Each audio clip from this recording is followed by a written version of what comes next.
औज़ुबिल्लाहि मिनश्शैतानिर्रजीम बिस्मिल्लाहिर्रहमानिर्रहीम। अस्सलाम वालेकुम डियर स्टूडेंट्स। जी, कोई बात आप करना चाहें?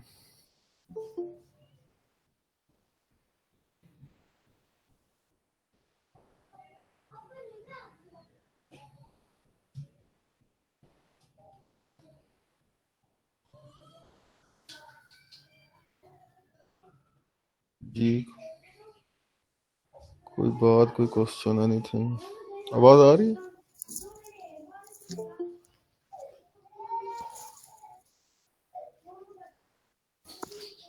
जी सर, आ रही है आपकी आवाज़।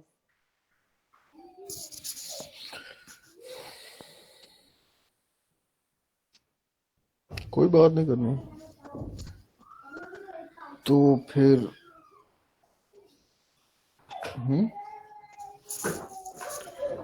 चलो फिर बेटा शुरू करें। सब ना बयान करना। कौन कौन बयान करेगा और क्या हमने कहाँ से स्टार्ट करना था आज?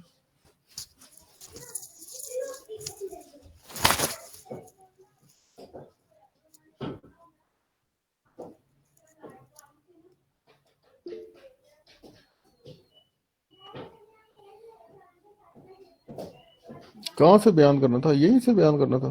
जी सर, क्रिमिनल प्रोसीजर से ही स्टार्ट लें। आज चलो इस तरह।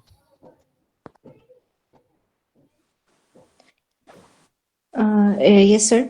अब क्रिमिनल प्रोसीजर में बेसिकली जो सिविल और कोर्ट सिस्टम है उसमें क्रिमिनल केस की प्रोसीडिंग्स तीन पार्ट्स में डिवाइड किए गए हैं। एक इन्वेस्टिगेटिव फेज, एग्जामिनिंग फेज और ट्रायल। अब इन्वेस्टिगेटिव फेज में बेसिकली जो एविडेंस की कलेक्शन है वो नॉर्मली तो जो पुलिस या एजेंसीज होती हैं वो कलेक्ट करती हैं, लेकिन पब्लिक प्रोसिक्यूटर जो है वो इस एविडेंस के मतलब ये जो सबूत हैं, जो फैक्ट्स हैं, उनको कलेक्शन की सुपरविजन जो है वो पब्लिक प्रोसिक्यूटर करता है। और साथ साथ में वो ये डिसाइड करता है कि आया कि ये इज दिस एविडेंस इनफ कि वो फॉर्मल चार्जेस मतलब ऑफिशियली एक्यूज जो है वो कर पाए जो जिस क्रिमिनल को इन बेसिस एविडेंस के बेसिस पे। असल में बेटा क्रिमिनल लॉ में ना अदालती जब निज़ाम में जब क्या मुकदमा कब स्टार्ट होता है तो पहले सबसे पहले उसका यही होता है कि मुल्ज़म को चार्ज फ्रेम उस पर किया जाता है। यानी कि इल्ज़ाम उसको बताया जाता है कि आप पर ये इल्ज़ाम है, आपने ये काम किया है जिसकी बिना पर आपने इस कानून की खिलाफ वर्जी की है, उस कानून के तहत आपको ये सज़ा मिल सकती है।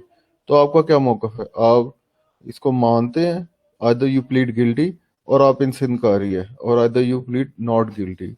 तो इनके फिर नतीजे में अब मुल्ज़म जो जवाब देगा वो कहेगा कि आई प्लीड गिल्टी, फिर तो आगे मुकदमा चलाने का कोई जवाब नहीं है, उसने कबूल कर लिया अपना जुर्म। तो उस बुनियाद के ऊपर फिर उसे अदालत सजा सुना देगी।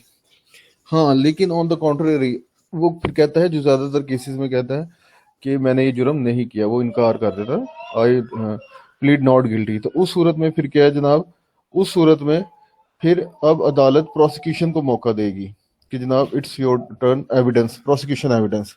प्रोसिक्यूशन की तरफ से सबूत आएंगे, वो आपको बता दिया है पहले भी कि ओरल टेस्टिमनी में मुल्जम सॉरी गवाह जो भी पेश किया जाता है तो जो पार्टी से पेश करती है, तो इस सूरत में पहली बारी तो है आपकी प्रोसिक्यूशन की, तो वो उसकी गवाही को जो रिकॉर्ड कराती है उसको एग्जामिनेशन इन चीफ कहते हैं।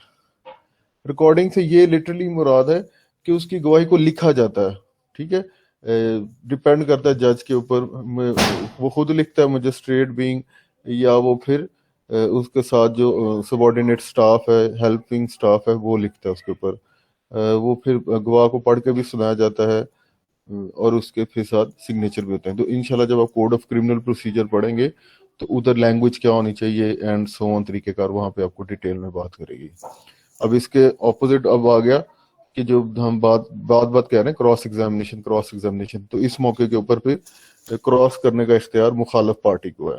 वो उसमें कमियां कोताहियां इस तरह से निकालेगी कि उसकी गवाही काबिल कबूल ही ना रहे, या हकायक अगर वो कुछ छुपाने की कोशिश कर रहा है तो अदालत के सामने लाया जाए। क्रॉस एग्जामिनेशन के बाद अगर कोई ऐसा जो ओरिजिनल प्रेजेंटर पार्टी थी, यानी कि जिसकी तरफ से वो पेश हुआ, वो कहती कि जनाब इसमें कोई ऐसा पॉइंट रेज हो गया है जिसकी वो एक्सप्लेनेशन दे सकती है या देना चाहती है, तो फिर एग्जामिनेशन भी हो सकती है।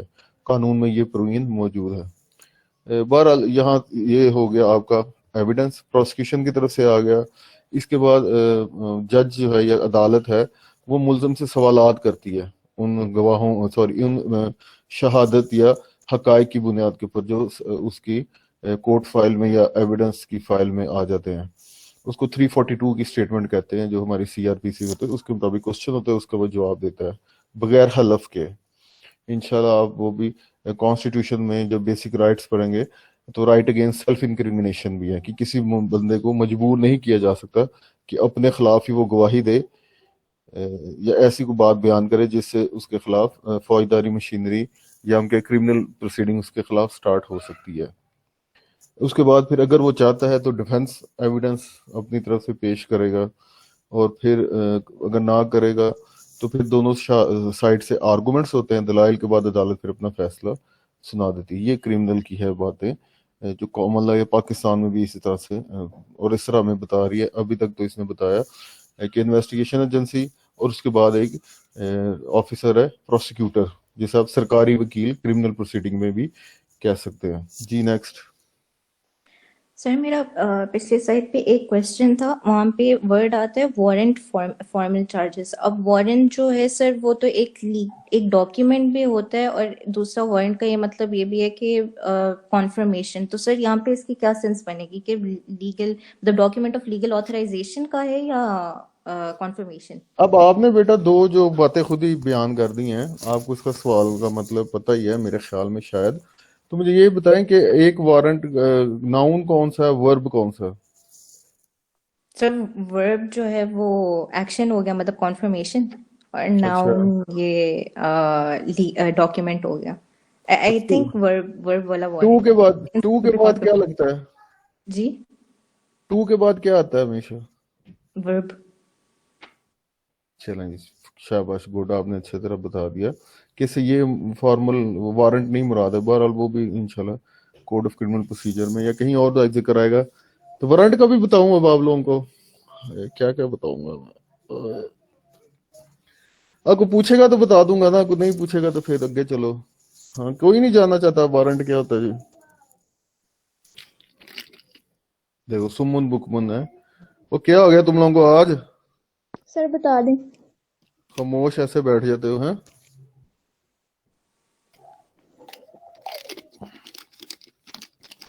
अच्छा बेटा, बेसिकली ना ये अदालत का ना एक पावर है कि वो किसी बंदे को गिरफ्तार करने के लिए उसके पास पावर है कि मुख्तलिफ रोल्स देख रहे हैं। लीगल एक्टर्स का भी जिक्र है उसमें, इन्वेस्टिगेशन एजेंसी या पुलिस जो कि एग्जेक्टिव साइड का हिस्सा एक बनती है ना, जो आपने पॉलिटिकल साइंस में स्टेट के डिवीजन पढ़ी ना, 3 बेसिक ऑर्गन्स में डिवीजन पढ़ी आपने, तो एग्जेक्टिव साइड से तो जुडिशरी है जो कि आपने सुना होगा कि एक तो लॉ को इन्फोर्स भी करवाती है और साथ साथ वो फंडामेंटल राइट्स के ना इन्फोर्समेंट भी कराती है, यानी कि protection of the individual rights भी करती है।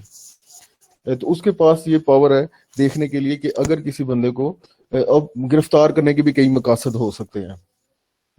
एक तो है कि बंदा भाग ना जाए, उसको अगर शक हो कि वो अदालत की जो कार्रवाई है या आपकी जो इन्वेस्टिगेशन एजेंसी की कार्रवाई है उससे वो बचने के लिए एब्सकॉन्ड फरारी इख्तियार कर ले, ठीक है, या वो फिर उसको अगर हमने खुला छोड़ दिया तो वो जो शहादत है उसको खराब करेगा। हाँ, लोगों को डरा धमका के या अगर कोई डॉक्यूमेंट्री या वैसे कोई मटेरियल है उसको वो खत्म कर देगा। तो इस तरह से की वजूहात की बुनियाद के ऊपर उसका गिरफ्तारी अमल में लाना जरूरी है। ये पावर जब एक्सरसाइज मजिस्ट्रेट करेगा, विदाउट वारंट भी हम गिरफ्तार कर सकते हैं, लेकिन ये तकरीबन 5 बंदों को इख्तियार है कोड ऑफ क्रिमिनल प्रोसीजर के तहत। जैसे आपकी पुलिस है तो पुलिस में भी एक स्टेशन हाउस ऑफिसर, एसएचओ का शायद आपने नाम सुना, और एक आम पुलिस ऑफिसर। आम पुलिस ऑफिसर से मुराद ये है कि जो कांस्टेबल है ग्रेड 5 का एक होता है ऑफिसर, वहां से लेकर आईजीपी सबसे बड़ा होता है जो पुलिस में, इंस्पेक्टर जनरल पुलिस, ये तमाम के तमाम ऑफिसर्स हैं। तो एसएचओ भी और आम पुलिस ऑफिसर भी गिरफ्तार कर सकता है, आम आदमी भी कुछ हालात में गिरफ्तार कर सकता है, और साथ ही साथ जस्टिस ऑफ पीस वो भी गिरफ्तार कर सकता है। इवन एक मजिस्ट्रेट वो भी बिला वारंट गिरफ्तार कर सकता है। वो हालात कोड ऑफ क्रिमिनल प्रोसीजर में इंशाल्लाह आप उधर देख सकते हैं। अरेस्ट के ऊपर टॉपिक भी है पूरा मेरा। और साथ ही साथ अब वो कुछ कानूनी वजूहात की ना पर, क्योंकि दो इंटरेस्ट है ना बेसिकली बेटा, compete कर रहे हैं आपस में। एक तरफ सोसाइटी का मुफाद है कि ये बंदा जो है जो जुर्म कर रहा है, माशरे के खिलाफ ऐसी हरकत है तो इसकी इस टेंडेंसी को, इस काबिलियत को, इस पावर को रोकें इसी मौके के ऊपर। ये तो फिर दूसरे लोगों को भी नुकसान पहुंचाएगा। एक ये है। और दूसरी तरफ क्या है जनाब, फंडामेंटल राइट है basically, right to life and right to liberty. तो किसी की आप राइट टू मूवमेंट के ऊपर कदगन नहीं लगा सकते, उसकी आज़ादी को नहीं रोक सकते। तो इनको चीज को फैसले कर लिए एक कानूनी ऑफिसर या judicial officer, person trend in law, उसके साथ उसको सारी चीजों का पता है, उसके पास ये पावर होना चाहिए। तो वारंट जो है, एज जब उसने नाउन की बात की है तो उससे यही मुराद है कि वो अदालत जब लिख के अपना साइन करके वजूहात लिखती, बंदे का नाम लिखती है उसके ऊपर, और उसके साथ साथ वजह लिखती है कि क्यों इसको, और उस बंदे का नाम पहले नंबर पे नाम लिखा जाता है। जिस तरह मोहम्मद खान लेट्स सपोज एक पुलिस ऑफिसर है, इनका नाम लिखेगी कि तुम बंदे को गिरफ्तार करके लाओ। दूसरे नंबर पर उस बंदे का नाम लिखेगी जिसको गिरफ्तार करना है। तीसरे नंबर पर वो वजह लिखेगी, और चौथे नंबर पर वो डेट होगी कि किस डेट को इसको पेश करना है, और जिस डेट को ये इशू है उसकी डेट भी होगी। वो साइज मोहर भी लगाएगा, अपनी स्टैम्प भी करेगा और साइन भी करेगा। ठीक है बेटा। इससे आगे तखसीस होती है विद बेल और विदाउट बेल, है बेलेबल और नॉन बेलेबल उन्हें कहते हैं। बल वो आहिस्ता आहिस्ता आप लोगों को यहाँ पर पता लगेगी। थैंक्स टू इसरा, आपके क्वेश्चन से हमने 5 मिनट बोल लिया। हाँ जी, अब बताएं। अब सेकंड फेज है एग्जामिनिंग फेज। अब जो एग्जामिनिंग फेज होता है वो प्राइमरली मतलब जनरली जो है वो राइटिंग के अंदर जो है वो कंडक्ट किया जाता है। अब यहाँ पे जो एग्जामिनिंग जज है, जो कि बेसिकली आप उससे, जो रोमन एम्पायर के सिस्टम में प्राइटर था, प्राइटर पोजीशन थी, उससे आप उसे कंपेयर कर सकते हैं। जो एग्जामिनिंग जज है वो बेसिकली जो रिटन रिकॉर्ड, जो एविडेंस होता है, उसको वो चेक करता है, रिव्यू करता है, और फिर साथ साथ में ये डिसाइड करता है कि जो इज दिस एविडेंस इनफ कि ये केस जो है ये आगे ट्रायल पे चले जाए। और इस स्टेज पे, एग्जामिनिंग फेज के स्टेज में, ये एक दूसरा रोल भी है कि डिफेंडेंट जो बेसिकली एक्यूज्ड है उससे जो है वो क्वेश्चनिंग कर सकते हैं, उसकी इन्वेस्टिगेशन, उसकी तफ्तीश कर सकते हैं। लेकिन इसके साथ ये भी है कि जो डिफेंडेंट होता है उसके पास ये राइट होता है, ये तफ्तीश हक होता कहाँ लिखा है? तफ्तीश कहाँ लिखा है बेटा? है सर, इंटेरोगेशन ऑफ विटनेसेस या इंटेरोगेशन क्वेश्चनिंग। तफ्तीश होती है? नहीं, आपने कहा ना वो मुल्जम की तफ्तीश जिस पे जुर्म लगाया गया है, या जी सर। डिफेंडेंट का जो उसी के लिए यूज हुआ है ना, उसकी जी तफ्तीश वो कहाँ पे लिख, उसकी तो नहीं कर सकता वो तफ्तीश। सर, उससे मौकफ क्वेश्चनिंग लिया जा सकता है। क्वेश्चनिंग जो भी उस पे फ्रेम नहीं आ सकती। फ्रेमिंग ऑफ चार्ज की बात की ना बेटा, जी सर। फ्रेमिंग ऑफ चार्ज में उससे जो पूछा है ना उसने, उसका जवाब वो दे सकता है। और साथ ही साथ उसको राइट टू रिमेन साइलेंट का भी उधर दिया गई बात। ठीक है सर यहाँ पे उसको तो खलास लेने का हुक्म दिया गया है। यहाँ पे वो इनोसेंट है जज के नजदीक, या फिर वो ऑफेंडर है? दोबारा बताओ बेटा, थोड़ा सा ना सर मेरा डिस्टरबेंस हो गई थी, सवाल मैं ये सही है तरह कि सुन नहीं सका। सर आहिस्ता यहाँ आहिस्ता पे बोलो। जो मुजरिम है उसको यहाँ पे साइलेंट क्यों रखा गया? जज उससे इन्वेस्टिगेट क्यों नहीं कर रहा? यहाँ पे विटनेसेस की बुनियाद पर सर वो नहीं अपना फाइनल कर रहा है। लेकिन सर देखे ना कि अनकॉन्शियसली भी वो इश्यूज ऑफ कंट्रोवर्सी या इशू फ्रेम कर सकता है। वहां पे कोई विटनेस है, वो उससे क्रॉस एग्जामिनेशन के दौरान कोई गलत बात भी उसके मुंह से निकल सकती है। लेकिन वहां पे मुजरिम से तो पूछना चाहिए ना जज को। नहीं नहीं, मैंने आपको राइट अगेंस्ट सेल्फ इंक्रिमिनेशन की बात की है ना, तो राइट टू रिमेन साइलेंट है। मैं आपको भी नहीं क्लास में बच्चों को बोलता हूँ बोलें, वो नहीं बोलेंगे तो उनका सर फाड़ दें, क्या करें। एक मिसाल मैं आपको बता रहा हूँ। तो ये एक उसका हक दिया गया है, क्योंकि पहले ये होता था मार के धमका के बंदों से जुर्म कबूल करवा लिया जाता था, उसकी वजह पर सजा दे दी जाती थी। ठीक है, हिस्ट्री है पूरी ना इस चीजों की। तो उसके सर अगेंस्ट फाइनल उसे एक उसका हक दिया गया है ना बेटा, वो बोलना। देखे ना, जब फॉर्मेलिटी के तौर पर सिर्फ सवाल का पूछा है, तुमने किया है नहीं किया, अच्छा जी नहीं क्यों नहीं किया, ये देखो ये मेरे पास पलंदे हैं, ये है वो है, उससे वो बहस नहीं करनी। क्यों? क्योंकि बेटा क्रिमिनल लॉ सिविल लॉ की ना जो थ्योरी है बेसिकली उनमें फर्क है। पहला क्या है, सिविल लॉ के ऊपर चलते हैं हम प्रीपोंडरेंस ऑफ एविडेंस। आप समझे एक स्केल है, एक तराजू है, दो पार्टियों के दरमियान में मुकदमा है, तो जिसके पल्लड़ा, जिसके हक में ज्यादा दलाइल, ज्यादा शहादत होगी, तो पल्लड़ा उसके हक में बैठ जाएगा, तो उसको वो विनर हो गया। प्रीपोंडरेंस ऑफ एविडेंस इस कॉन्सेप्ट को कहते हैं। और भी इसमें चीजें शामिल है, लेकिन एक ये देसी सी मिसाल है। हाफिज साहब सब्र करो अब। और जी जी सर। क्रिमिनल में क्या होता है? क्रिमिनल में होता है beyond reasonable shadow of doubt, कि प्रोसिक्यूशन ने बगैर शक व शुबे के अपना केस अदालत के सामने साबित करना है। क्यों? क्योंकि एक बंदे की शख्सी आजादी, इवन उसकी डेथ वाकया हो सकती है मर्डर ट्रायल प्रूव होने के ऊपर। ठीक है, तो वो जी सर। आप जज होंगे, आप फिर उनको पूछ लेना, सर डंडा पकड़ लेना और उनको फिर मारना। फाइनल जो डिग्री है उस वक्त तक वो फिर इनोसेंट या कोई भी मुजरिम है, उसने सिर्फ एविडेंसेस की बुनियाद पर ही उसको क्रिमिनल करार देना है। और यार, presumed innocent until proven guilty, ठीक है, वो कॉमन लॉ में या एडवर्सरियल सिस्टम में इसलिए से समझा जाता है ताकि उसके हकूक पूरे मौजूद हो। जब तक साबित ना हो जाए तो उसको मुजरम तस्वर नहीं किया था, क्योंकि बंदा जब मुजरम साबित हो जाए तो कई हकूक उसके ना आईनी या कानूनी तौर पर उससे वो महरूम हो जाता है। तो ये कॉन्सेप्ट के तहत उसे समझा जाता है कि जब तक उस पर अदालत में जुर्म साबित ना हो जाए तब तो उसको इनोसेंट प्रिज्यूम किया जाए। और जी, आप साहब को तसल्ली हो गई?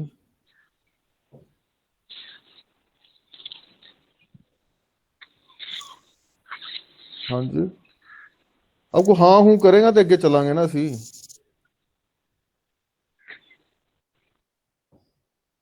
लो, हाफिज मुबशर साहब, आपको आवाज आ रही है इनकी?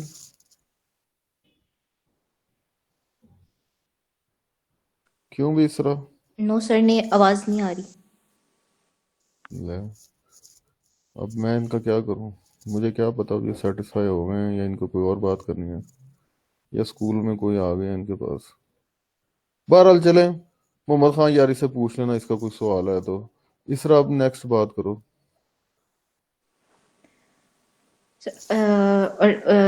जो डिफेंडेंट है उसके पास दो राइट्स होते हैं। एक तो भाई the right to remain silent, के मतलब कि वो खामोश हैं, जो क्वेश्चंस हैं उसके आंसर्स उनके लाजिम नहीं होता कि भाई वो उसका जवाब दें। एंड सेकेंडली दूसरा उनके पास ये राइट है कि जी सर जो ठीक। उनका जो जो उनका केस है वो काउंसिल रिप्रेजेंट कर सकते, काउंसिल इन द सेंस कि जैसे एडवोकेट या लॉयर्स वगैरह जो है उनके केस को रिप्रेजेंट करें। अब जो एग्जामिनिंग जज है वो उसका एक्टिव रोल भी प्ले होता है, एक तो कलेक्शन ऑफ एविडेंस में, और दूसरा वही नहीं, विटनेसेस की। इसरा प्ले होता है, ऐसे क्या मुराद है? सर कि वो इसमें एक्टिवली वर्क करते हैं। हाँ, एक्टिव रोल प्ले करता है ना, प्ले होता है क्या? ये इस तरह के अभी बच्चे आप जो यूज टू है ना प्रेजेंट करने के लिए, उनको भी ये भी उनमें देखा जाएगा ऐसा ऐसा ऐसा ना, कि आप भी देखा करें मुझ में गलतियां जो हम करते हैं ना बयान में। ठीक है, क्योंकि आर्गुमेंट देने हैं तो आपकी कम्युनिकेशन स्किल अच्छी होनी चाहिए, और इधर बुलाने का मकसद यही है। ठीक है, कि आप प्रैक्टिस करेंगे और ऐसा ऐसा गलती होंगे तो फिल्टर होगा तो हमें हमें बेहतरी आएगी ना, ऐसा ऐसा। आप बताओ किस तरह से रोल वो प्ले करता है, कि एक या तो किरदार? एविडेंस की कलेक्शन में उनका रोल प्ले करते हैं, और सेकेंडली विटनेसेस की इंटेरोगेशन, मतलब वही विटनेसेस की तफ्तीश। हम्म। और उसके अलावा जो कॉमन लॉ में क्रॉस एग्जामिनेशन होता है कि बेसिकली जो क्वेश्चनिंग होती है विटनेसेस की बाय पार्टी रिप्रेजेंटेटिव्स की, वो यहाँ इस तरह का कोई सिमिलर जो है वो एस्पेक्ट यहाँ पे या सिमिलर प्रोसीजर नहीं होता सिविल लॉ कोर्ट सिस्टम में। हम लोगों ने पहले सिविल प्रोसीजर में भी पढ़ा था। अब थर्ड नंबर पे ट्रायल फेज। अब चूंकि एग्जामिनिंग फेज जो है वो इसमें इतना डिटेल्ड वर्क होता है, detailed work in the sense कि अब वहाँ पे एविडेंसेस की जो है उसकी रेलेवेंसी पता चलती है, उसकी एडमिसिबिलिटी ऑफ एविडेंस वहाँ पे पता चलता है, और उसके अलावा वहाँ पे जो रिकॉर्ड्स होते हैं वो भी पब्लिक होते हैं। और जो दोनों पार्टीज होती हैं एंड जो कोर्ट्स होती हैं उनको ये सारे रिकॉर्ड्स का उन्हें पता होता है। तो इसलिए ये जो इतना डिटेल वर्क होता है एग्जामिनिंग फेज का, तो ट्रायल में जो मोस्टली जो डिस्क्रेशनरी पावर होती है, जो सवाबदीद होती है, वो कम कम रह जाती है। तो इसमें जो सबसे बड़ा डिफरेंस जो है वो कि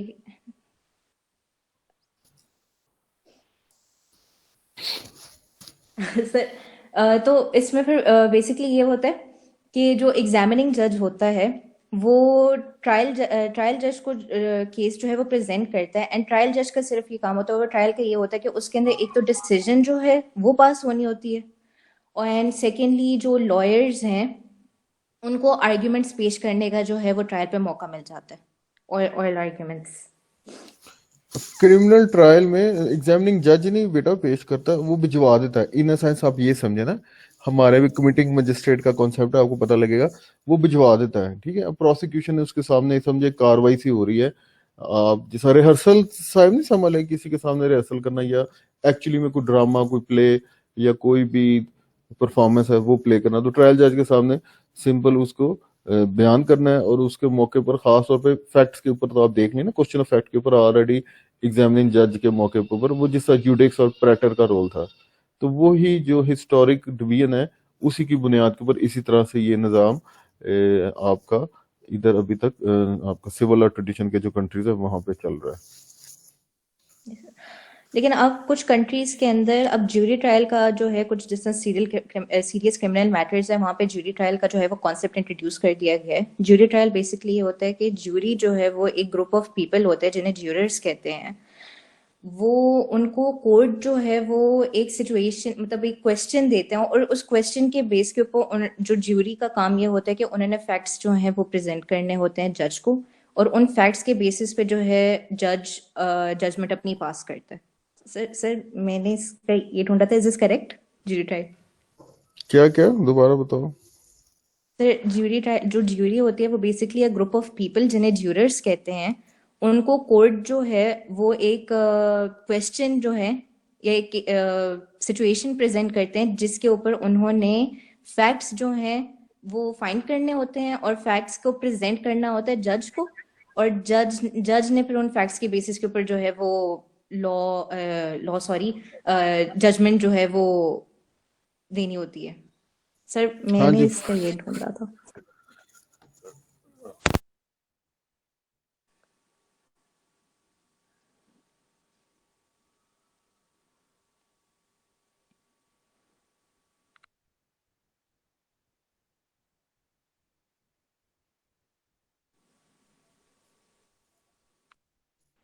जी सर, क्या बताऊं? लो तुम सुन ही रही हो क्या कह रही है। जी सर, जूरी ट्रायल का बता रही थी आपको। हाँ तो उससे सवाल पूछा ना, तो वो अब आप बताएंगे उन्होंने सही बात की है कि नहीं की। नहीं पता। मोहम्मद खान। जी सर।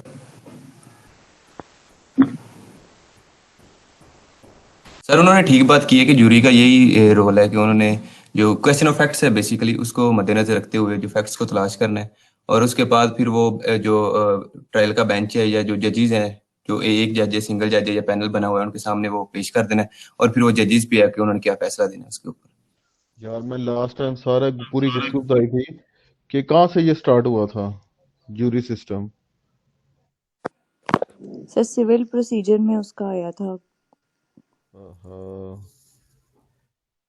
मैंने आपको बताया नहीं था, बरतानिया में जब वो फैसला करना होता था बुलाता था बादशाह, बादशाह चेंज होती रहती थी, तो वो उधर बुलाता था नेबर के लोगों को, नेबरहुड में, कि बताएं जी ये मेरी प्रॉपर्टी कौन सी है, मेरी नहीं है, उसके ऊपर जो उनसे सवाल जवाब लेता था। तो उससे इसका आगाज हुआ था। और इसके पीछे जो अभी उस एक तो हिस्टोरिकल ये फैक्ट है, और उसका नजरिया उसकी बुनियाद के ऊपर ये है कि जज जो है, जैसे आप देख ना, आप लोग 5 साल अभी इतना माशाल्लाह पढ़ते हैं, हर टाइम पढ़ाई पढ़ाई पढ़ाई, 2 साल वकालत करेंगे, फिर जाके आप सिविल जज लग सकते हैं। तो सोशल लाइफ जज की इतनी नहीं होती। और जज को कहा जाता है कि he is jack of all trades and master of none, या मास्टर ऑफ लॉ ओनली, जिस तरह भी आप इसको बात को कह लें। तो इस मौके के ऊपर फिर ये है कि क्वेश्चन ऑफ लॉ और क्वेश्चन ऑफ फैक्ट का एक डिफरेंस आपको पता होना चाहिए। तो वो इंशाल्लाह मैं किसी, चलो मौके के ऊपर आपके साथ डिस्कस कर लेंगे, कोई ऐसा लेक्चर अपलोड हो जाएगा कहीं ना कहीं पे, तो वो आपको बता दिया जाएगा डिटेल में। लेकिन क्वेश्चन ऑफ लॉ और क्वेश्चन ऑफ फैक्ट की आप पहले डिस्टिंक्शन समझें इस मौके के ऊपर। एक मिसाल सुबह भी मेरी यही डिस्कस मैंने की थी, कि एक मर्डर ट्रायल है कि इसरा ने मोहम्मद खान का कत्ल कर दिया। तो अब जो इसरा ने काम किया, ठीक है, कानून में डेफिनेशन एक दी गई है। हम इसको मर्डर नहीं कहते क्योंकि हमारे कसास एंड दियत ऑर्डिनेंस थी, उसके तहत इस्लामिक टर्मिनोलॉजी, इस्लामिक असूल और इस्लामिक सजाएं और इस्लामिक मेयार सबूत आ चुका हुआ है। उसको हम कहते हैं मर्डर को कत्ले अमद टर्मिनोलॉजी यूज करते हैं। कत्ले अमद, कत्ले शिबा अमद, कत्ले खता, कत्ले बेसबब, तो इस तरह की टर्मिनोलॉजी यूज करते हैं। तो वो कत्ले अमद को इस तरह से डिफाइन करते हैं, ऐसा कोई काम बंदा करे इस नीयत के साथ या इस इल्म के साथ। नीयत क्या है? किसी को नुकसान पहुंचाने की या कत्ल करने की, या नॉलेज ये है कि इससे उस बंदे की डेथ वाकया हो सकती है, और उसके साथ उसकी डेथ, कोई ऐसा काम करने से उसकी डेथ वाकया हो जाए at the act of that person. अब पहले तो ये में मोहम्मद खान का कत्ल, मोहम्मद खान की डेथ हो गई, क्वेश्चन ऑफ फैक्ट है। इसरा ने कोई ऐसा काम किया, क्वेश्चन ऑफ फैक्ट है। इसरा ने क्या किया, आया उसके उसी एक्ट से उसका हुआ, तो नीयत क्या थी या नॉलेज क्या था? ठीक है, ये सारे अमल है। और वो जो आया अमल है पूरा, उसको कत्ले अमद की डेफिनेशन में जो इंग्रेडिएंट्स बयान किए गए हैं, तो वो इंग्रेडिएंट्स जो सारे सिचुएशन पे जो इसने काम किया था, तो वो क्वेश्चन ऑफ लॉ है। अब नीयत की बात है, तो आया सेल्फ डिफेंस में उसने किया, या गलती से जंगल में थी, या कोई इस तरह उसने हवाई फायरिंग की, उसके बुलेट लग के उसे लग गई। ठीक है, तो ये सारे जो एक कुछ क्वेश्चन ऑफ फैक्ट हैं, तमाम के तमाम, उसने किया क्या, हुआ कैसे, एंड सो ऑन। लेकिन लॉ का जब इसमें सवाल आ जाएगा कि वो अमल कत्ले अमद की डेफिनेशन के जो इंग्रेडिएंट्स कानून ने बताए उस पर पूरा उतर या नहीं पूरा उतरता। ठीक है बेटा। और फिर ऑब्वियसली अब जो जो शहादत आएगी, जिस आप रेलिवेंसी या एडमिसिबिलिटी की बात बार बार सुनते हैं, तो जज उन्हें कह सकता है जनाब कानूनी शहादत के जो असूल हैं, लॉ ऑफ एविडेंस के असूल है, इसके मुताबिक इस तरह की जो शहादत है इसको नहीं पूछा जा सकता, या ये अदालत में नहीं बयान कर सकती है। उसके पीछे हमको ऑलरेडी पता है, हिस्टोरिकली इतना ज्यादा सफर किया हुआ है। और बरतानिया की अगर आप बात करें, कई पुरानी पुरानी हम बातें करते हैं, लेकिन एटलीस्ट 13वीं सदी से तो उनका रिकॉर्डेड है जो कॉमन लॉ जजेस फैसले करते थे। तो अभी आपके पास हम 21वीं सदी में हैं, कितने सौ साल का वो ट्रैवलिंग हुई हुई है। तो उस बुनियाद के ऊपर अब वो रूलिंग जो देना, शहादत कैसी होनी चाहिए, क्या नहीं चाहिए, काबिल कबूल है, ये सारी रूलिंग देता है जज इस ज्यूरी ट्रायल में। और जबकि क्वेश्चन ऑफ फैक्ट के ऊपर कि आया ये जो बात है इस तरह से वाकया हो सकती है, इसीलिए ना आम लोग लिए जाते हैं, इम्पार्शल लोग लिए जाते हैं, क्योंकि असल में मुकदमे का फैसला कि इसरा ने कत्ल किया या कत्ल नहीं किया, यानी कि इज इसरा गिल्टी और नॉट गिल्टी, ये फैसला ज्यूरी ने लेना होता है इसमें, और जज की रूलिंग होती है। अब इसके ऊपर फैसले में जज का क्या रोल हो गया, जिस हिसाब से जजमेंट देनी है, तो जज ने इसके ऊपर किस कानून की खिलाफ वर्जी की है, और उस कानून के तहत और जो शहादत को मद्देनजर रखते हुए कितनी सजा बनती है, वो अदालत ने फिर उस फैसले में अपना रोल प्ले करना होता है। ठीक है जी, कुछ समझ लगी बात की कि अगली भी गई?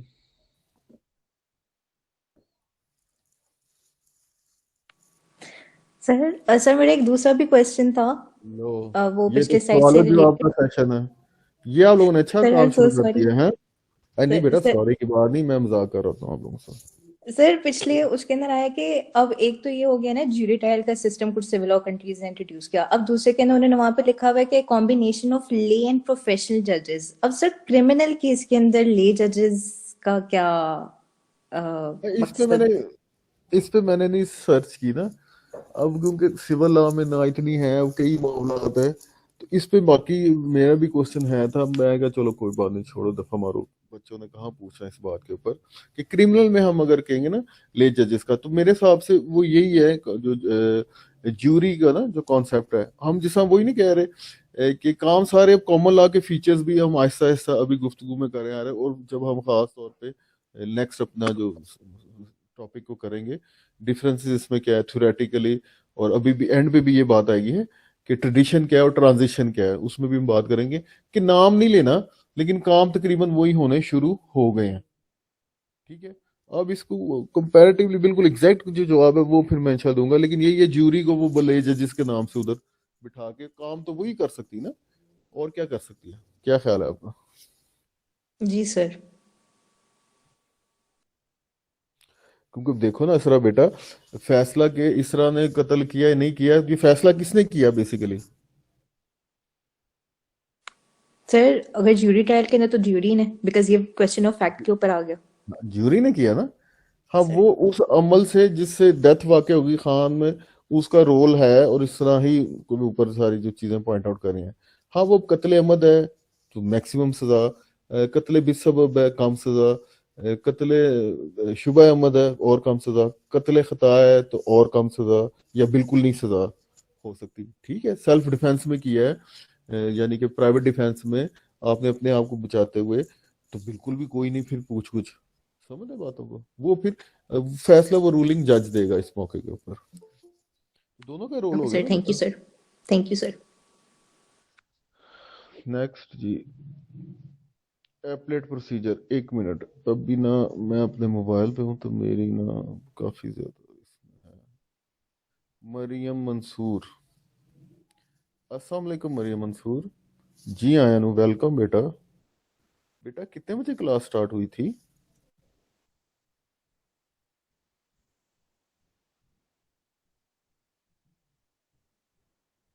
मरियम, आवाज आ रही है आपको? जी सर आ रही। सर सॉरी, मैंने लेट क्या देखा था। क्या मतलब? सर लिंक अभी देखा है मैंने। बेटा तो आप थोड़ा आधा घंटा और सब्र कर लेते तो क्या जाना था आपको। मरियम समझ लग रही है अब? किताब पढ़ रहे हैं आप? जी सर पढ़ रही हूँ। अच्छा, बुक नहीं, अभी नोट से ही पढ़ रही हूँ। नोट्स किसने दिए नोट्स ये आपको? जो स्लाइड्स आपने दिए हैं। हम्म?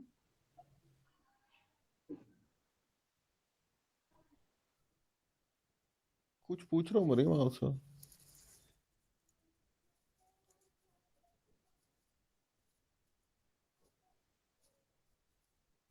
चले बहरहाल बेटा, आप ना ना ये ना अभी आपको ना आहिस्ता आहिस्ता खुद ही आपको आहिस्ता आहिस्ता समझने में लग आ जाएगी बात, कि ये बात को अगर कोई आपको समझ नहीं लग रही, देखो ना हर बच्चे हर तरह की बात करके पूछते हैं, उसकी कोई ना कोई जस्टिफिकेशन, कोई ना कोई बात बताने की कोशिश की जाती है, नहीं जहाँ बता तो मान भी लिया जाता है।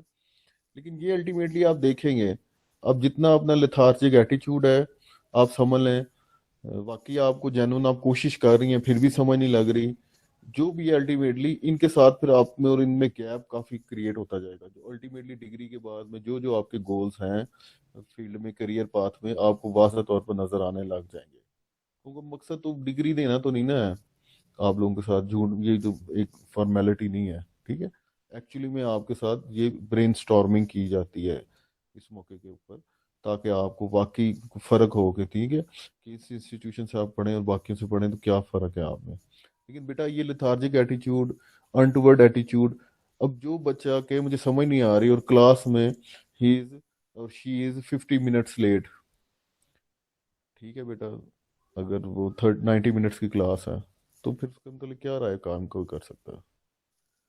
क्यों मरियम मंसूर, आप टीचर होती तो आपने क्या सोचना था, ये मरियम आई इतनी लेट तो, या अक्सर ही 10-5 मिनट पढ़ के लेफ्ट कर जाती हैं, तो आप फिर क्या राय कायम करेंगे?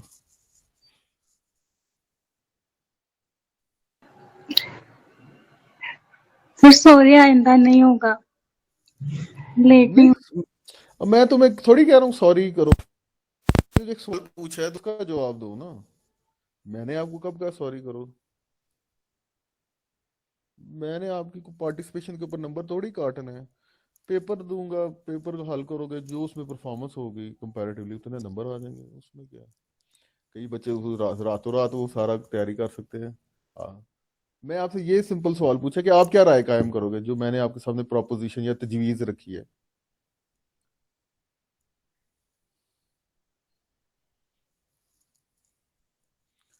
सर अब जैसे ऑब्वियसली यही राय होगी कि समझ नहीं आएगी तो अल्टीमेटली रिजल्ट भी अच्छा नहीं होगा।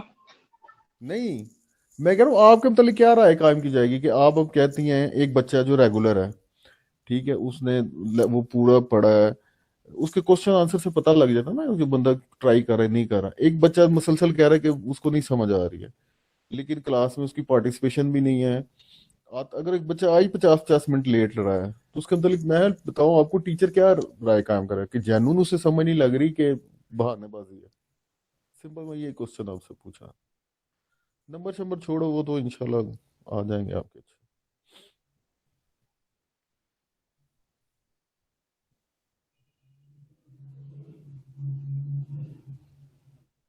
क्यों भी फरवा, राइट टू रिमेन साइलेंट यहाँ पे भी इनके पास है। नहीं सर, फिर ऐसे स्टूडेंट को डांट पड़नी चाहिए। ले ये देख ले मरियम मंसूर, ए तेरी सही दुश्मन थोड़ी है, सी। डांट नहीं पड़नी चाहिए। इस अब काके आप बच्चे हो डांट थे, ये तो मेरे छोटे छोटे बच्चे हैं जो कुछ 60 साल का, 6 साल का, 2 साल का, इनको लिए होना चाहिए। बस रियलाइजेशन है, मुझे कोई फर्क नहीं पड़ना ये इसरा प्रेजेंट करती है, मोहम्मद खान करता है, मरियम अजीज करती है, फरवा करती है, ठीक है। जिसने करना है उसी में अपने मकसद और हासिल करने के लिए करना है, वो जिसने नहीं करना ना, तो अल्टीमेटली लॉस उसका होना है। आपके माँ बाप पे इन्वेस्ट कर रहे हैं, ठीक है, यूनिवर्सिटी या स्टेट ने इन्वेस्ट किया है, मुझे तनख्वाह दी जाती है, तो ये सारे कोई मकसद है ना कि इनलाइटमेंट हो, हम सबको इल्म मिले और हम आगे बढ़े। और उसी के लिए आपके साथ बेटा पहले से मटेरियल करके आप एक प्रेजेंट करो ना मुझे स्लाइड एक, ये आर्टिकल खास तौर पे, ठीक है। ये कोई सादा सा, चलो बुक में वो थोड़ा इजी होगा है, ये आर्टिकल तो शायद मुझे मुश्किल लगा, आप लोगों को आसान लगता होगा, आप ज्यादा काबिल है, ठीक है। करें ना, तो क्यों इतनी सर खपाई की जा रही है। और सिंपल से ये कह देना कि सर समझ नहीं लग रही, तो उसका क्या बंदा कर सकता है बेटा। रियलाइजेशन नहीं है, रियलाइजेशन हो जाएगी तो ठीक है बेटा, नहीं तो हांडी रोटियां तो पकानी है सारी जिंदगी।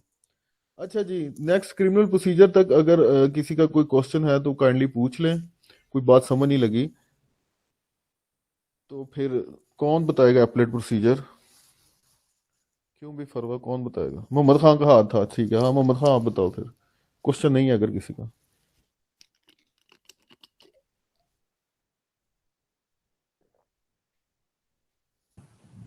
सर स्लाइड के बगैर ही बोल दो। स्लाइड नजर नहीं आ रही नो। फरवा आपको। नहीं सर, मुझे भी नहीं शो हो रही। अच्छा, मैंने शेयरिंग स्क्रीन की तो हुई थी, दोबारा करता हूँ। असल में ना वो लाइट काफी देर से गई है, तो हाँ, अब शो हो गई। जी सर। चलो,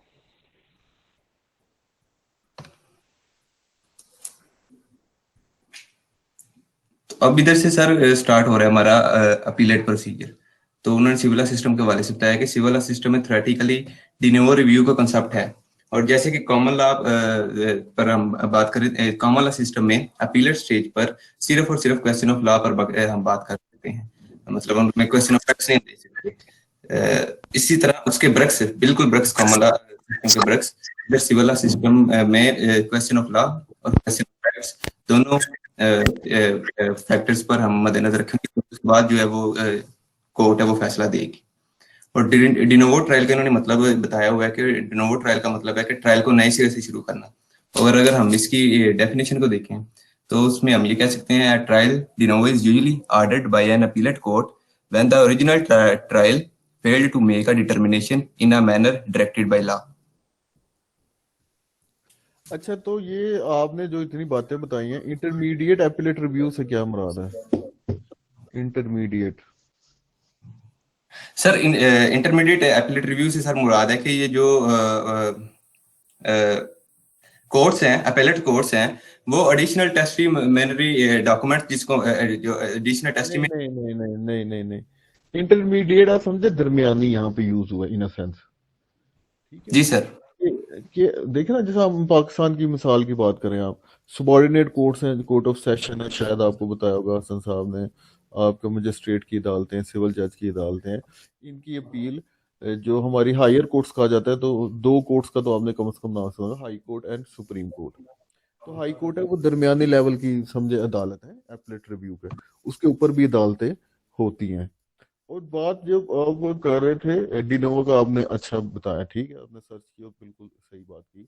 डिनोवो होता है दोबारा से ट्रायल करना। और ये जो बात आपने की ना कि कोर्ट दोबारा से भेज सकती है, रिमांड बैक करना। अब असरा ने रिमांड का कई मतलब सर्च किए होंगे। हाँ जी असरा, रिमांड के क्या क्या मतलब होते हैं। सर जो आपने बोला था कि उसे सेंड बैक कर देना, रिटर्न कर देना, कि फिर से रिव्यू करें डिसीजन को। इसके अलावा नहीं उसका कोई और मतलब?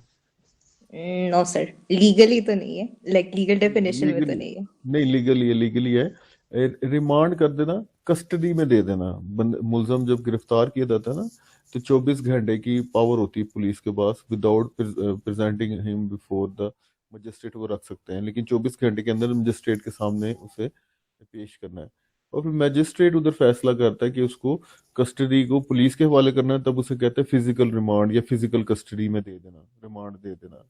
कोड ऑफ क्रिमिनल प्रोसीजर में देखेंगे।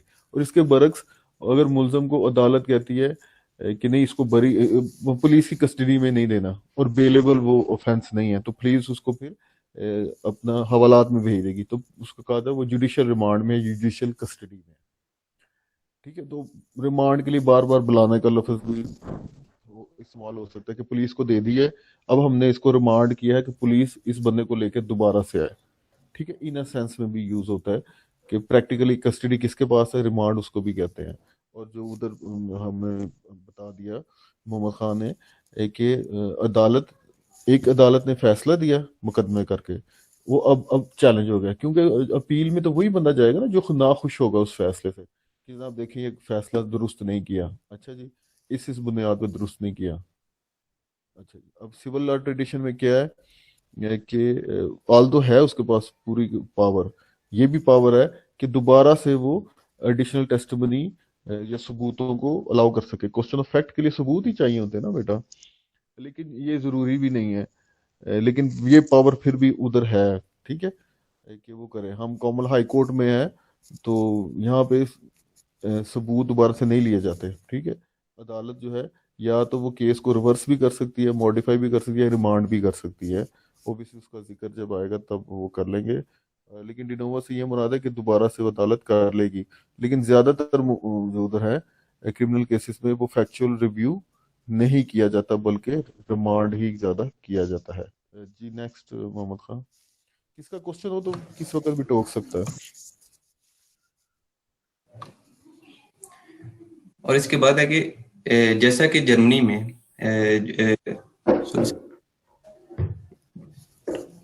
जी पढ़ लो। जैसा कि जर्मनी में अपीलेट जो स्टेज है उसमें सिर्फ क्वेश्चन ऑफ लॉ पर बात हो सकती है, और जो लास्ट कोर्ट है, कोर्ट ऑफ लास्ट रिजॉर्ट है जो कोर्ट, सिर्फ वही मामला सुनती है।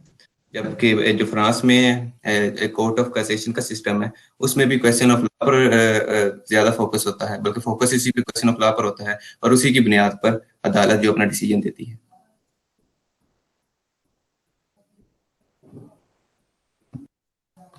और इसके बाद role of court of cassation है।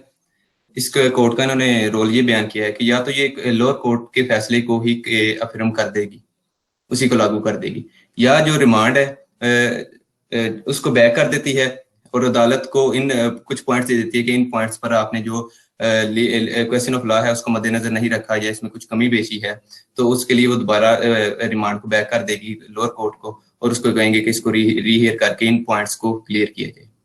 या फिर उसके बाद ये रोल प्ले इनका होता है कि या किसी और अदालत को भेज देगी। एक अदालत ने, लोअर कोर्ट ने वो डिसीजन दिया, उसमें इन्होंने देखा कि कुछ क्वेश्चन ऑफ लॉ पे जो सही तरह से उसको अप्लाई नहीं किया गया, तो ये किसी और थर्ड कोर्ट को जो केस है वो फॉरवर्ड कर देगी। और इस सूरत में जो थर्ड कोर्ट को जिसको केस अब फॉरवर्ड हुआ है वही कोर्ट ऑफ फर्स्ट इंस्टांस होगी, और उसके पास कोर्ट ऑफ फर्स्ट इंस्टांस की सारी पावर आ जाएगी और वो दोबारा से कार्रवाई कर सकती है नए सिरे से। और अगर ये तीसरी कोर्ट पहली कोर्ट का फैसला बदल देगी, मतलब एक लोअर कोर्ट ने पहले ने फैसला दिया और जब कोर्ट ऑफ कैसेशन ने तीसरी कोर्ट को डिसीजन भेज दिया, केस भेज दिया, और तीसरी कोर्ट ने अब जब डिसीजन दिया तो वो दो मुख्तलिफ फैसले हो गए, तब उनकी बुनियाद पर जो कोर्ट ऑफ कैसेशन है तो फिर वो इसको ट्रेडिशनल बेंच पे नहीं देखेंगे कि फैसले को कौन से को बरकरार किया जाए या उसको दोबारा रिमांड बैक किया जाए। फिर उनके लिए एक स्पेशल प्लेनरी बेंच बैठेगा, क्योंकि अब दो अदालतों के ओपिनियन में फर्क है, तो जो स्पेशल प्लेनरी बेंच बैठेगा वो फिर फाइनल डिसीजन करेगा।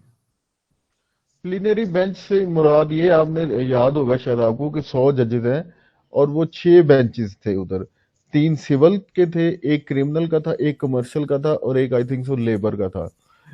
तो वो फिर ये तखसीस अब क्रिमिनल को दोबारा, पहले तो क्रिमिनल ने सुन के उस वापस भेज दिया। तो अब इस स्टेज पे क्या है जनाब,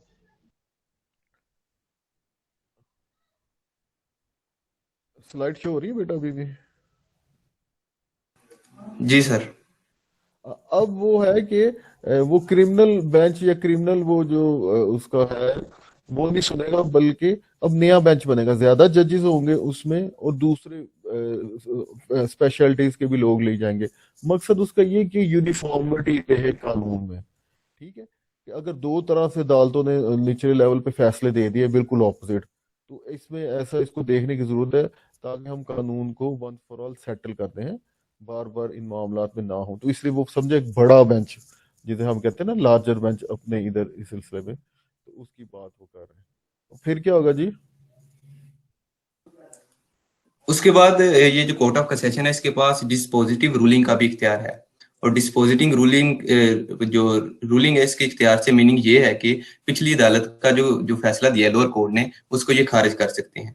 जो कोर्ट ऑफ कैसेशन के जजेस हैं या बेंच है उस फैसले को ये खारिज कर देंगे, या इनके पास एक और ऑप्शन है, या उसी फैसले को बरकरार रख लेंगे और उनमें कुछ मॉडिफिकेशन इनको नजर आ रही है, कुछ कुछ पॉइंट्स पे कुछ क्वेश्चन ऑफ लॉ में कुछ सही तरह से अप्लाई नहीं हुआ, तो उसमें कुछ मॉडिफिकेशन करके इसको ये अप्लाई कर देंगे। जैसे कि हम आपने सर मिसाल दी थी कि जुर्माने में कोई कमी बेशी करनी है, कम करना है या ज्यादा करना है, या जो लोअर कोर्ट ने जो सजा दी है मुजरिम को उसको कम करना है या ज्यादा करना है, ये मॉडिफिकेशन का इनके पास इख्तियार मौजूद होता है।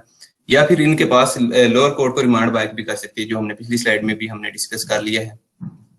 उसके बाद जर्मन की उन्होंने लास्ट पे मिसाल दी है, जैसे कि जर्मन सिस्टम में अदालत के पास रिवर्स, रिमांड और मॉडिफाई करने के कहीं भी फैसले को तीनों ये इख्तियारात हैं जो ये जर्मन में कोर्ट्स के पास होते हैं।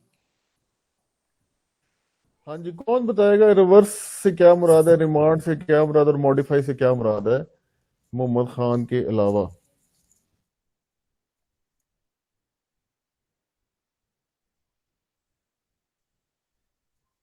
कोई नहीं बताएगा।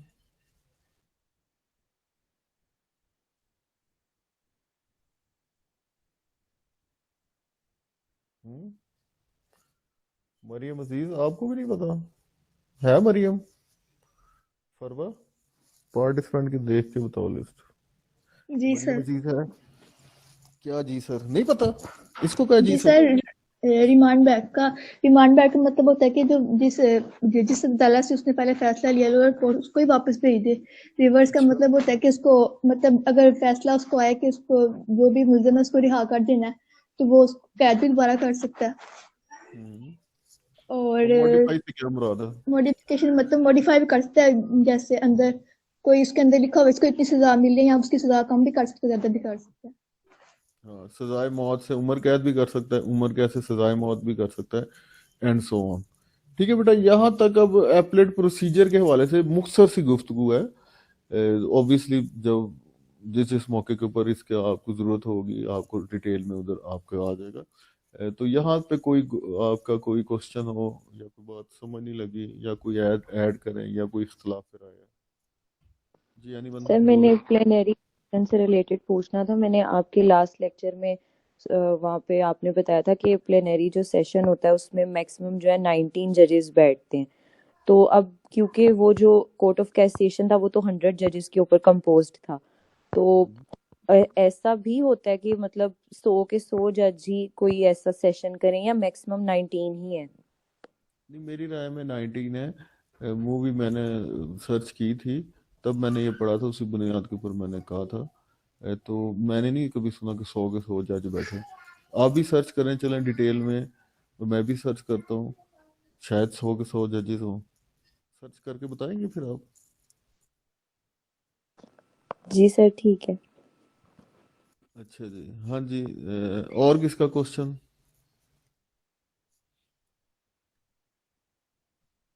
अच्छा फरवा, 100 के जज क्यों नहीं बैठ सकते? मैं कहता हूँ कि नहीं, 100 के जज नहीं बैठ सकते हैं। आपको हो सकती कोई वजह ना बैठने की उनकी?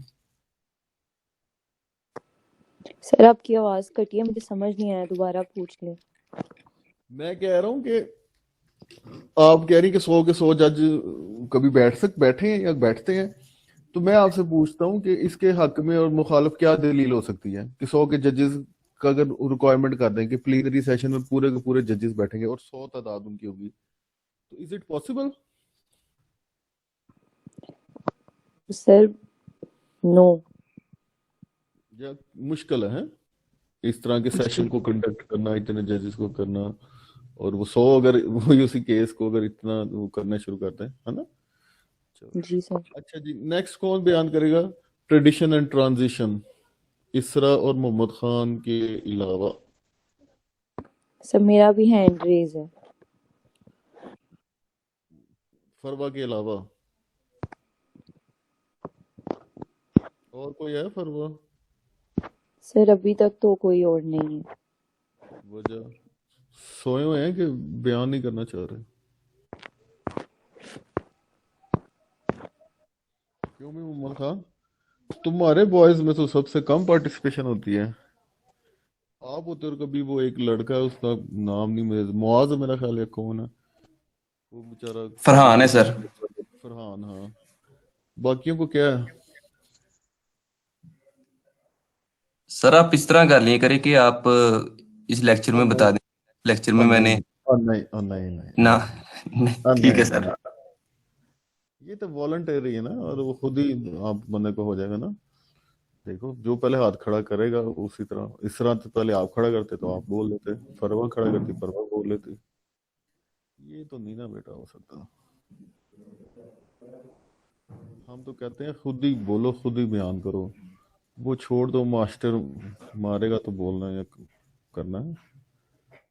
बाकी मैं आपसे वजह पूछ रहा हूँ, कर ले नहीं, मैंने पूछा था तुझसे, पूछा था क्यों नहीं करते। सर या तो हर लेक्चर में ना करते हो तो फिर मुझे कोई वजह समझ आ जाए कि ये किसी में भी नहीं करते। कुछ लेक्चर है सर उसमें होते हैं, बॉयज ही होते हैं। अब आपके पास, आप पूछ लें इनसे क्यों नहीं कर रहे। नहीं, उधर पार्टिसिपेट नहीं कर रहे कि क्वेश्चन नहीं कर रहे? सर दूसरे लेक्चर्स में ना मोस्टली ज्यादातर बॉयज के क्वेश्चन होते हैं।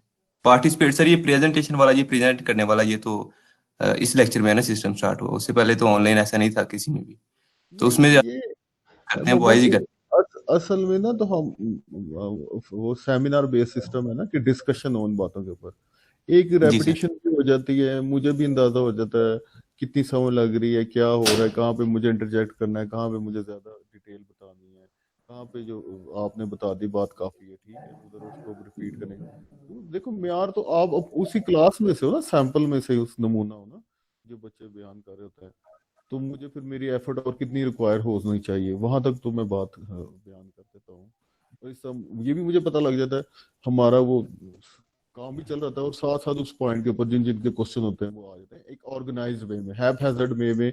शायद आप उससे डिसएग्री कर सकते हैं, मेरा एक ऑर्गेनाइज्ड वे में हमारा एक टॉपिक डिस्कस हो जाता है कम से कम। तो बहरहाल, तो फिर को सवाल सवाल पूछ लें, चलो सवाल तो होने चाहिए। फिर सवाल भी नहीं होते इनके, हाफिज मुबशर साहब के अलावा। सर मेरे उन्होंने सवाल, हैंड भी रेज कर।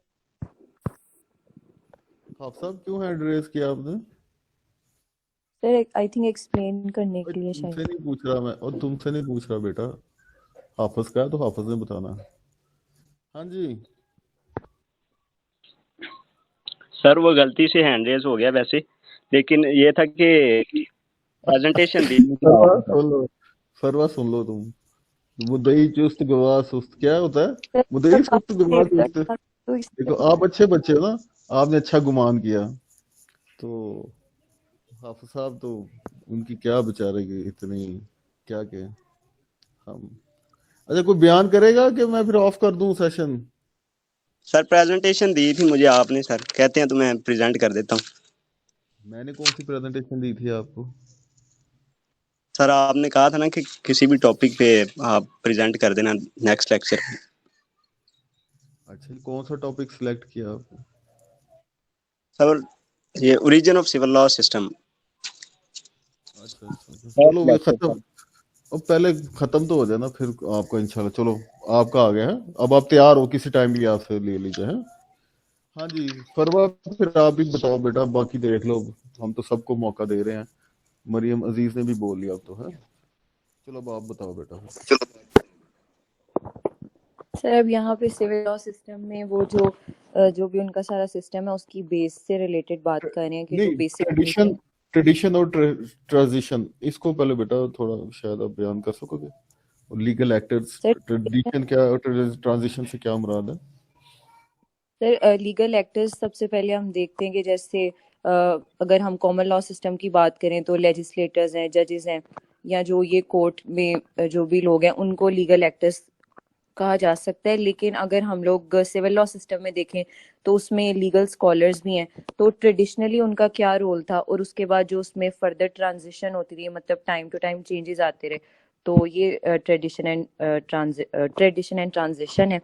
और उसके ट्रांजिशन बाद वो ये बेटा वही बात है, फरवा ने जैसे बताया ट्रांसफॉर्मेशन है, किस तरह से चेंजिंग आ रही है। मिसाल आप अपनी ले लें हैं कि ले मैन से लॉ मैन आप बनने चाह रहे हैं सारे लोग, ठीक है, कानून की कोई सुध-बुध नहीं थी। अब आहिस्ता आहिस्ता इस ट्रांजिशन फेज से गुजर रहे हैं आप, आपको पता लगेगा तो अल्टीमेटली आप लॉ मैन या लीगल एक्यूमेन आपका डेवलप हो जाएगा ना। तो वो यही है एक ट्रांसफॉर्म जो हो रही बात। हाँ, अच्छा जी, आप बताए थे लीगल स्कॉलर्स की इनको बहुत ज्यादा अहमियत है, क्यों जी? सर इसलिए क्योंकि जो लीगल सिस्टम है उसका बेसिक थिंकिंग इन्होंने ही प्रोवाइड किया था। और जैसे लीगल स्कॉलर्स का अभी भी एक ऑनर्ड प्लेस है, उनको इज्जत के उसमें देखा जाता है। क्योंकि अगर हम पहले भी जो ट्रेटाइजेस होते थे या फिर जो भी लॉ रिलेटेड जो चीज़ें थी, कोड्स थी, उसमें भी इनका बहुत ज़्यादा कंट्रीब्यूशन रहा था। इनके स्कॉलरली राइटिंग्स को जो है ऐड किया जाता था, इनके कमेंट्रीज को। तो इस वजह से जो सिविल कोड्स हैं उनमें भी वो लीगल स्कॉलर्स के से इन्फ्लुएंस्ड हैं।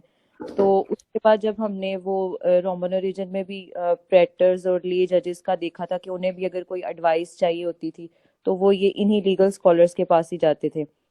तो इस लिहाज से भी इनकी इम्पोर्टेंस थी। अब इनका डायरेक्ट तो ये डायरेक्ट सोर्स ऑफ लॉ तो नहीं है कि मतलब कोई रिटन कॉन्स्टिट्यूशन है या प्रेसिडेंट्स दे रहे हैं।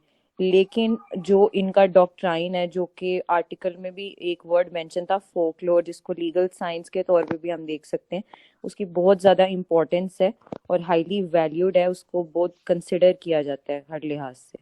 असल में मैंने वो सारी बात कर दी फोकलोर की, लेकिन ना वो फोकलोर बयान नहीं किया। लोक दास्तान नहीं कहते हम कि हीर रांझा, अब वो कई कहते हैं कि ये तो झूठ है, हैं? बस एक दास्तान घड़ी हुई है।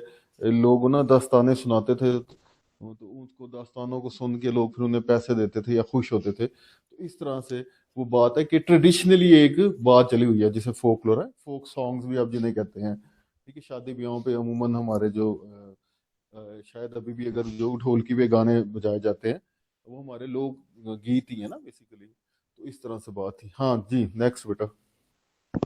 सर पहले उसके एक्टर बाद अब इनकी पहले इम्पोर्टेंस एक्टर की पहले एक्टर की बात आ गई लीगल स्कॉलर्स की, ठीक है।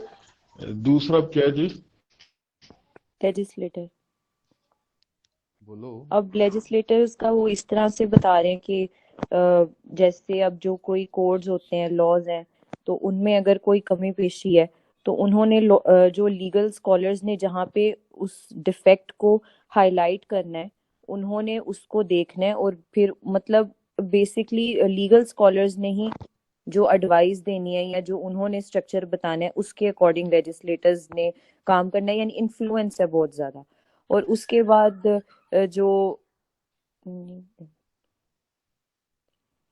बाद जो लीगल स्कॉलर्स ने जो स्ट्रक्चर इस्टेब्लिश किया हुआ है वो अर्लियर कोड्स में भी अगर देखा जाए तो वो भी वो लेजिस्लेटर्स जो है वो उधर से ही मतलब इन्फ्लुएंस्ड है।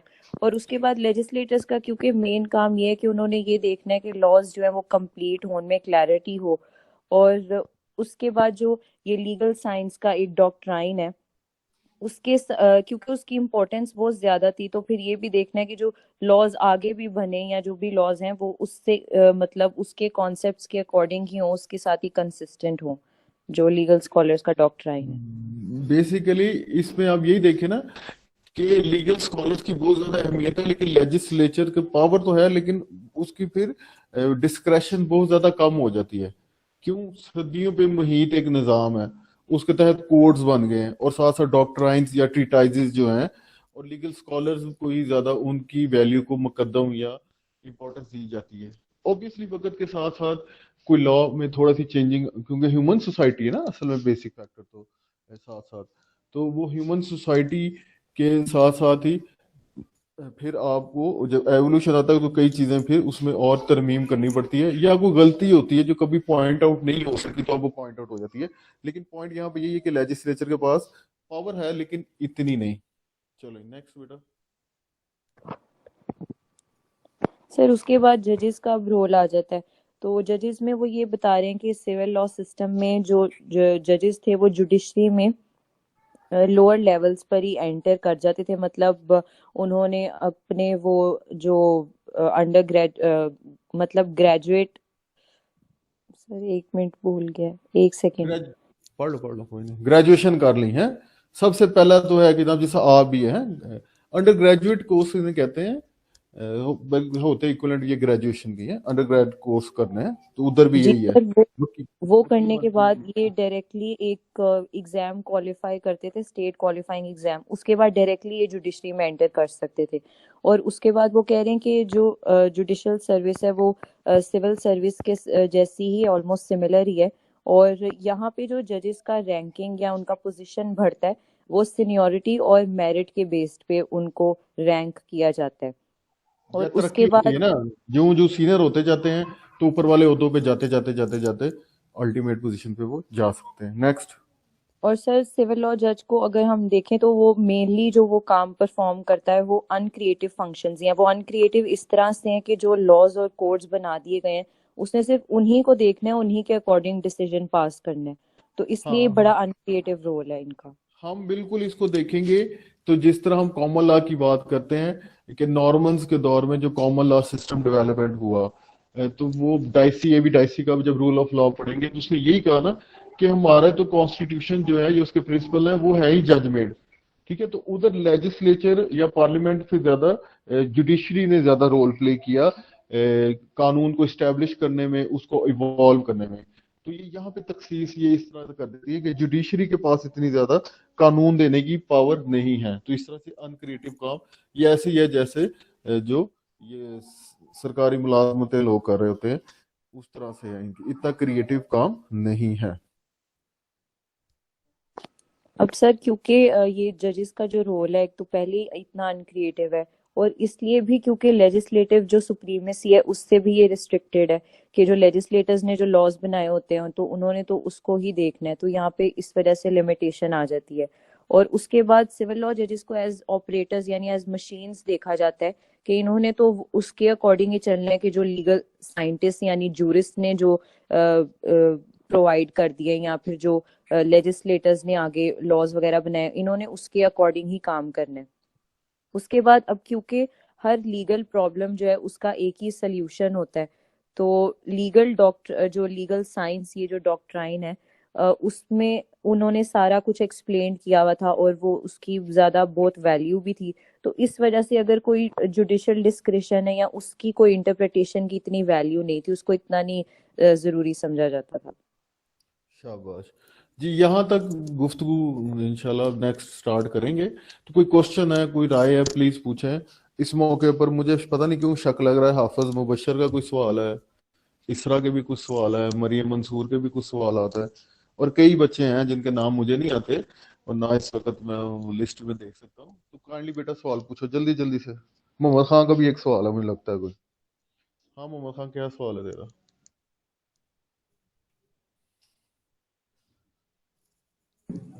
नहीं सर, मेरा तो नहीं, हाफिज साहब का होगा। हाँ साहब। सर मेरे सवाल हैं जरूर, लेकिन मेरी प्रेजेंटेशन के अंदर ही थे, लेकिन आपने सुनी नहीं। और वो पूछ ले फर्स्ट लेक्चर पूछ से ले लेटी ना, वो अच्छा नहीं रहेगा। यही है कि अब फिर प्रेजेंटेशन पूछ में ले। पूछूंगा आपसे। ओ यार, अच्छा क्या नहीं रहेगा है, नहीं आएगा मुझे ज्यादा ज्यादा तो ठीक है, तो क्या तुम्हें अच्छा यार सर ये नेक्स्ट अभी टाइम। फर्स्ट लेक्चर में जाना पड़ेगा, अब यहाँ से फिर दोबारा से। और हाफिज टाइम ना जाया कर, कम टू द पॉइंट। एक तेरी तमहीद नहीं मुकदी, तमहीद ना नहीं बनेगा, डायरेक्ट आ गल ते पॉइंट ते। सर हाँ क्या मेरा क्वेश्चन? सवाल ये है कि ये रोमन रिपब्लिक में ये जो जूडेक्स और प्रेटर थे, ये अनट्रेंड क्यों थे उस वक्त? हाँ एक ठीक हो गया। और अच्छा, इसका जवाब पहले दे लें। अच्छा बेटा, जी आप ना सर। जो वो मरियम मंसूर से बात होती है ना बार बार वो किताब में, उसको हम इसके बाद इंशाल्लाह शुरू करेंगे, डिटेल में बात आ जाएगी। तो उस दौर में ना बेसिकली दो क्लासेस का उधर फर्क आ गया था, पेट्रिशियन और प्लीबियंस।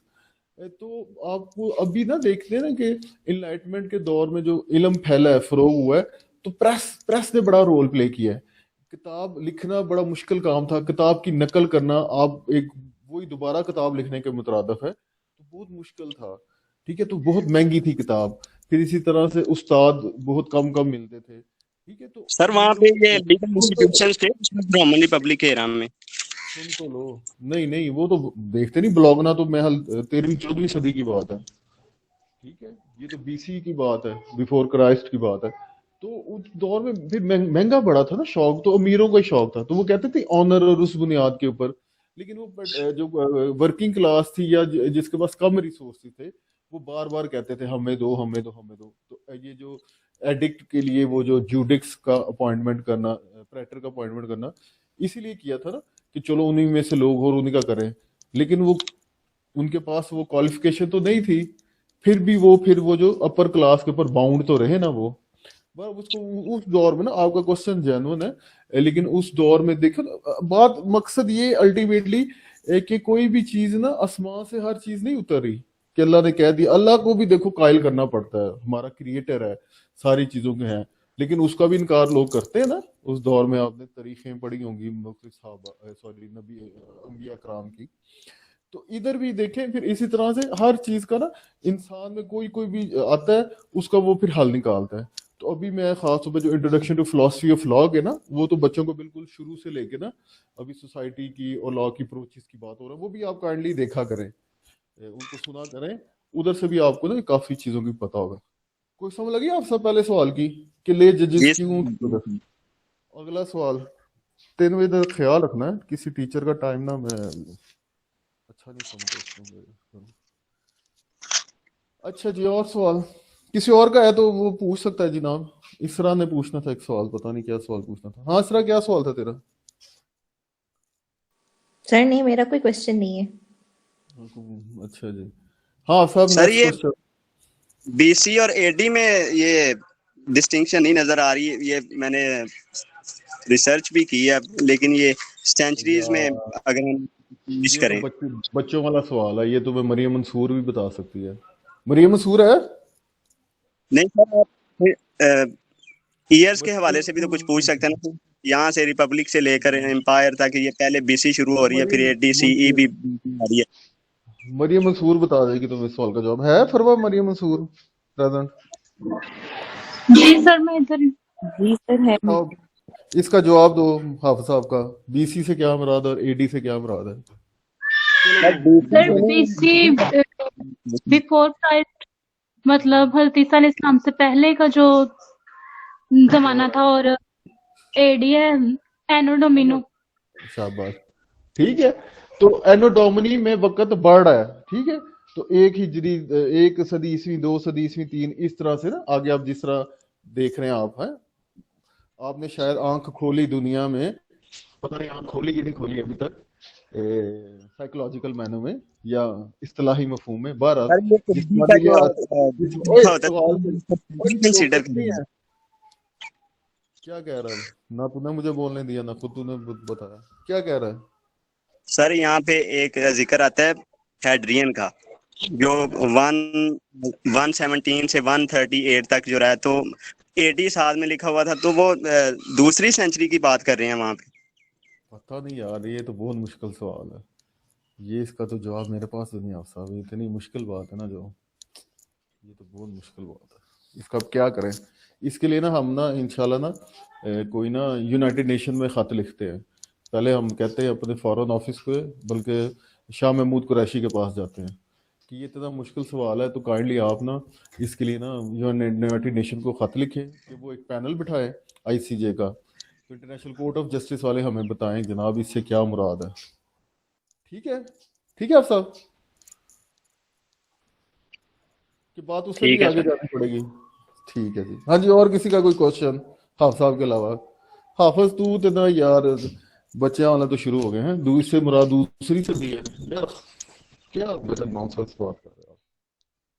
ठीक है, 2000 चल रहा है ये, ठीक है, 2020, तो हम इसको 20वीं सदी कह रहे हैं, 21वीं सदी कह रहे हैं, बताओ मुझे।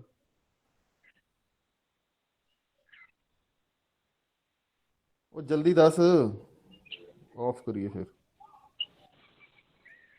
सर ये जो पीछे हमने रिमांड का पढ़ा है जिसमें हाई कोर्ट्स अपने केसेस को पीछे अपने से वापस निचली कोर्ट्स को देती हैं, सर उसमें वापस भेज कौन देते से मामले होते हैं जब हाई कोर्ट दूसरे अपने से छोटी कोर्ट्स को बेटा। केसेस वो दे देती है?